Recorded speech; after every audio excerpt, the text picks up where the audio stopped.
don't move it. You can get what's called a floating tap holder, and that allows the tap to flex inside. That's old school technology. Most companies now will just go to rigid tapping. When it first came around, it was an option that you had to buy. It's like electric windows in a car. You have to pay extra to get them. Now it's just standard across all models. Right? So check the rigid tapping is activated with a 1. If it's not a 1 and there's a 0, and you try to run your program, it'll scrap it off. So make sure there's a 1. So this machine, the one over there, it's the other VF1, they both definitely have it. 2 of the mini mills have it, 3 of them don't. So set it up. First thing to check is check it has rigid tapping. You set all your offsets, load your program in, and then realize that it doesn't have rigid tapping, but break it all down and move to a different machine. Check this first. Again, that's parameters. Look for rigid tapping. Make sure it has a 1 next to it. We're going to set up some aluminum soft jaws. So the first operation, the part is going to go in like this.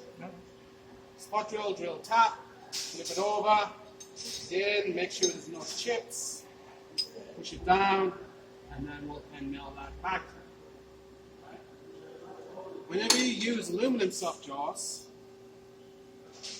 when the cap bolt is being pushed against this, it will deform the aluminum. If you have a look at those jaws there, you can see this deformation from this bolt. So to stop that from happening, you should use some washers. Right? So if you're using aluminum jaws, you should be using washers to spread that pressure evenly. Now you can see my bolts are long enough now. Switch those bolts out. I use a 3-inch bolt. 3-inch? So a 4-inch?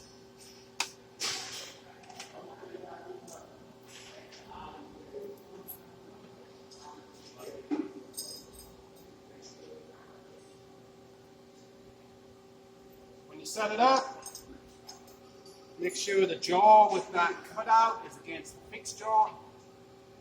The moving jaw is just clear.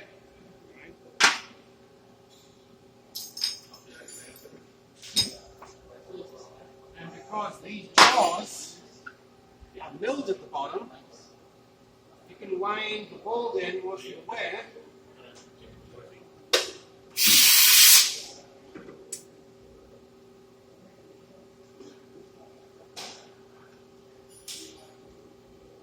And then just quickly check how much movement you got.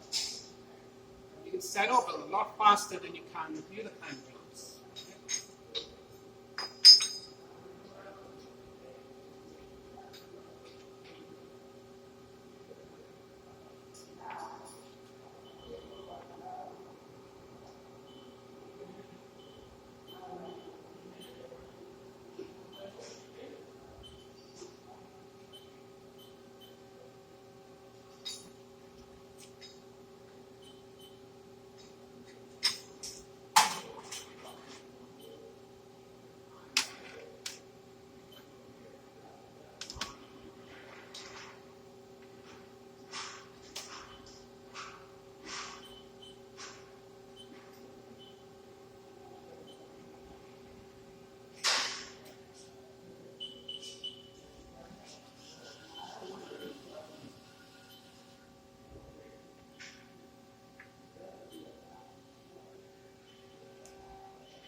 Remember, all the force of the vise pushing down into the tip.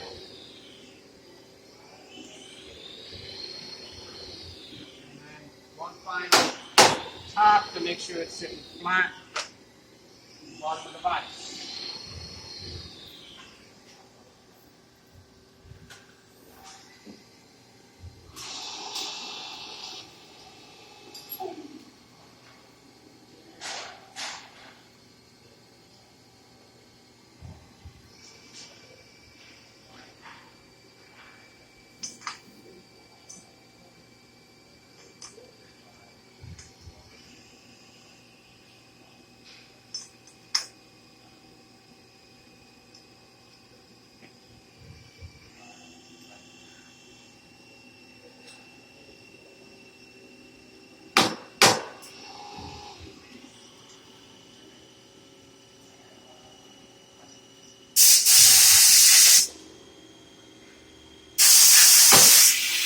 vice jaws on. What's next? The part. Nope. What's next? Pull up. Indicate. Indicate the vice. Make sure the vice is good.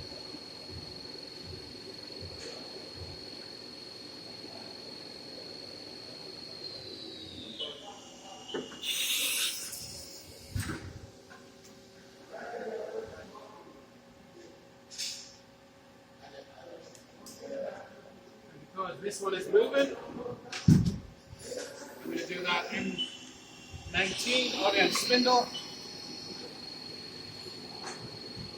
Now my spindle is locked.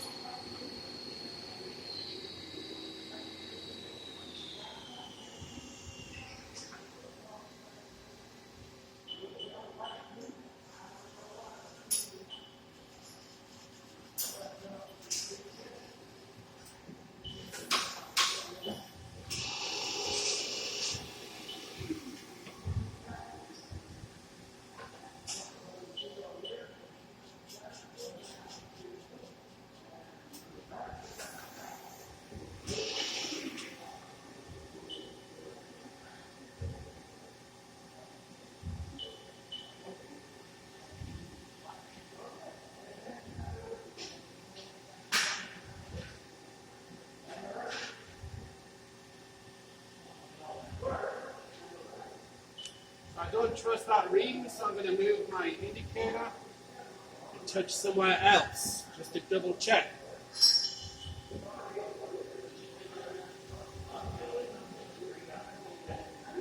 Is it because of the holes in the back of the vise that you don't? It looks like someone's dropped this vise on the floor and damaged that corner, and then filed it back down, so it's actually got a little bit of movement on that corner. The rest of it is not moving at all. It doesn't move until you get right to that corner here. And it's a big movement.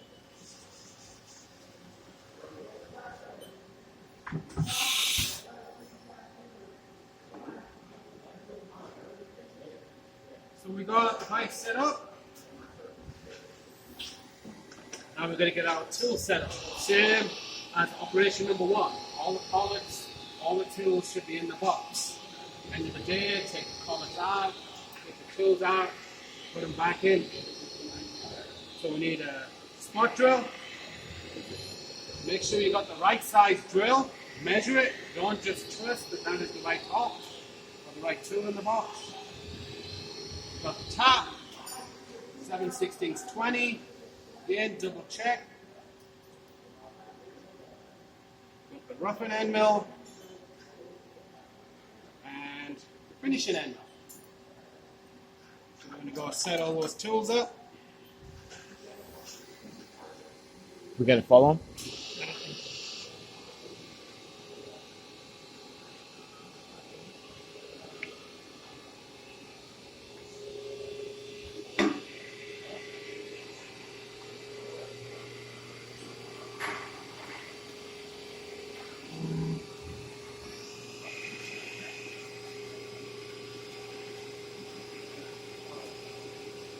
It's like a space shuttle, man. That's what it looks like.